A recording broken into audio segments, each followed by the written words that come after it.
Zeka ti je nudio godinu dana ugovora i odmah odlazak u inostranstvo. U Chelsea. Chelsea. Imali su neku konekciju sa Chelseaom i valjda su mi oni isto pratili. Dogovor je bio da 2 godine budem u Partizanu, a da posle toga idem direktno u Chelsea. To retko gde upotrebljavam. Sa 20 godina mojih, igrajući u Vardar, došao je direktor Monaka. A znaš koga je poslao da razgovara sa Vardarom da me dovede?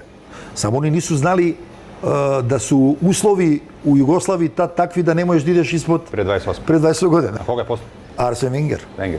Da. Jer on od uvek je on bio taj koji prati mlade, dobre talente i onda ih upiše.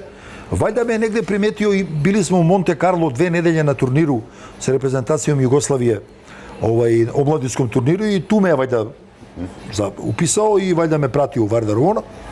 Ovo ti pričam izvorno zato što sam ja bio u Hotel Continental da se vidim s direktorom Monaka, razumeš?